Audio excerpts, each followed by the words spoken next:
मेरी ननद पिछले कुछ दिनों से रोज कॉलेज से आकर तुरंत अपने कपड़े धो देती। उसकी हालत भी अस्त व्यस्त होती और कॉलेज से आने के बाद सीधा कमरे में बंद हो जाती। मुझे बहुत अजीब लगता। धीरे धीरे ननद की तबीयत मुझे खराब लगने लगी। फिर मैंने सोचा मैं सच का पता लगाकर ही रहूंगी। और एक दिन मैंने ननद का पीछा किया तो मेरी चीख निकल गई, क्योंकि मेरी ननद के साथ धीरे धीरे जख्म भरने लगे थे। पुरानी यादों को, दिल को किसी के कोने में दफनाकर मैंने भी जीने की आदत डाल ली थी। लेकिन अतीत को अगर कोई कुरेद दे तो जख्म हरे होने में समय नहीं लगता। कुछ ऐसा ही महसूस कर रही थी मैं। कभी सोचा नहीं था वापस लौटूंगी। मेरा नाम सुधा है। बचपन से जिस शहर में पली बड़ी हुई, आज भी वहाँ की मिट्टी की खुशबू पहले जैसी लगती है। ससुराल से जब मायके के लिए पूरे 10 साल बाद निकली तो मन सहमसा गया।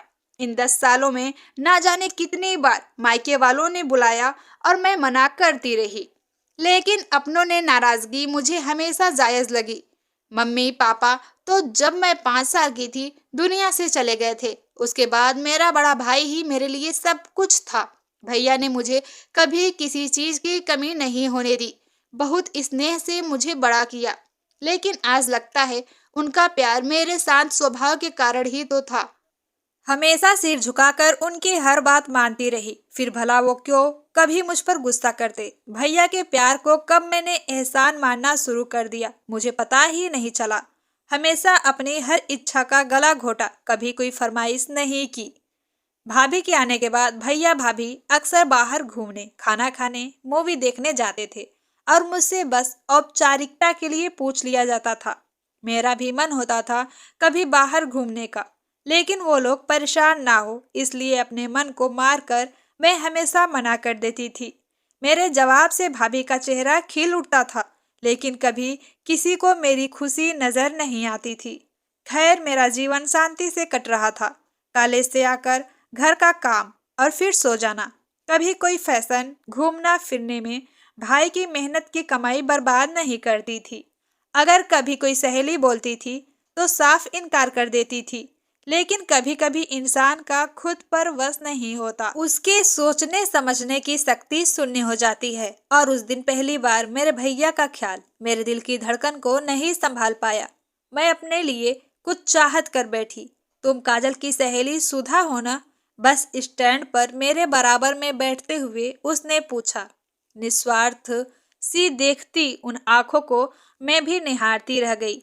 उसकी एक मुस्कान मेरे दिल की धड़कन को चीरती चली गई और अचानक ही मेरी नजरें झुक गई। मैंने पूछा, जी आप कौन?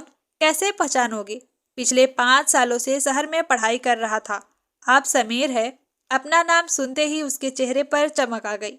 मेरी सहेली का भाई था वो, लेकिन धीरे धीरे उसके घर आना जाना भी कम हो गया था, इसलिए समीर से मिलना भी लंबे समय के बाद हुआ था। पहले जब समीर को कितनी बार देखा था तो वो बिल्कुल साधारण सा दिखता था, लेकिन अब बहुत बदल गया।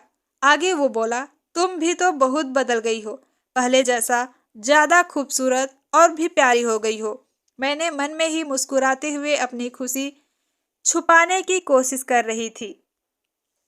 ये पल निस्वार्थ मेरे थे। जीवन में पहली बार मुझे अपने अस्तित्व का एहसास हुआ, लेकिन किसे पता था कि इस पल के बाद मेरे जीवन का रुख ही बदलने वाला है। हम दोनों के दिल में प्यार का अंकुर फूटने लगा था। हम बिना डरे रोज मिलने लगे, खूब बातें करते। समीर एक अच्छी नौकरी करता था, इसलिए वो भी बेखौफ मुझसे मिलता था। मेरे मन में भी कोई डर नहीं था। बस यही सोचती थी कि एक बार भैया मुझे समीर के साथ देख ले तो अच्छा है, ताकि मुझे सामने से अपने प्यार के बारे में ना बताना पड़े। लेकिन मैं गलत थी। जब मैं समीर के साथ पकड़ी गई तो घर में तूफान आ गया। अपनी ही बिरादरी का होने के बावजूद भी मेरे भैया भाभी को इसमें अपनी बेइज्जती महसूस हुई। भैया ने तो जोरदार थप्पड़ मेरे गाल पर जड़ दिया और भाभी के ताने सुनकर तो मेरी आत्मा रोने लगी। फिर मेरे भैया ने जो मुझे बताया उससे तो मेरे पैरों तले से जमीन ही खिसक गई। उन्होंने कहा, मेरी शादी तो बचपन में ही तय कर दी गई थी, इसलिए मेरे जीवन की फैसला लेने का मुझे कोई अधिकार नहीं है। मेरे जरा से विरोध पर भैया भाभी ने अपने एहसानों की लिस्ट मुझे थमा दी। इस पर मैं बिल्कुल हैरान नहीं थी, क्योंकि बचपन से ही जो भैया ने मेरे लिए किया था मैंने तो उसे हमेशा एहसान ही माना है। और आज उन्होंने बता ही दिया कि वो बस एहसान कर रहे थे, प्यार नहीं। आज मुझे लग रहा था हमेशा भैया की हर आज्ञा सर झुकाकर मानने से मैंने ही कभी अपने अस्तित्व को नहीं पहचानी, मैंने ही अपना अधिकार नहीं मांगा। इसलिए अपनी हालत की जिम्मेदारी मैं खुद ही हूँ। समीर ने एक आखिरी बार मुझसे मिलने को बोला, चलो भाग चलते हैं। उसका मन रखने के लिए मैं उसके साथ चल दी, लेकिन तुरंत पकड़ी गई। शायद कभी चोरी करने की आदत जो नहीं थी। फिर तो भैया ने मुझे कमरे में बंद कर दिया। समीर की मुझे कोई खबर नहीं थी। उसके बाद जल्दबाजी में मेरी शादी संजय से करा दी गई। दुल्हन के जोड़े में भी बस आंखें समीर को तलाश रही थी कि काश कोई चमत्कार हो जाए और वो कहीं से मेरे सामने आ जाए। लेकिन ऐसा कुछ नहीं हुआ। बस जबरदस्ती एक अनजान इंसान के साथ जबरदस्ती रिश्ता जोड़ दिया गया। फिर मैं उस रिश्ते को खुशी से कैसे अपनाती। समय बीतता रहा और मेरी शादी संजय से हो गई और मैं समीर से हमेशा के लिए दूर हो गई।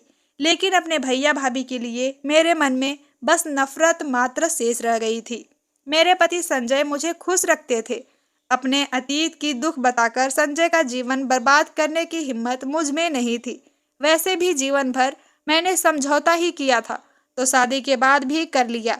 ये बात यह अलग थी कि समझौते के रिश्ते को निभाते हुए मैंने संजय को अपना लिया था और उन्हें पसंद भी करने लगी थी, क्योंकि वो अब मेरे बच्चे के पिता भी बन चुके थे। समय अपनी रफ्तार से बीतता जा रहा था।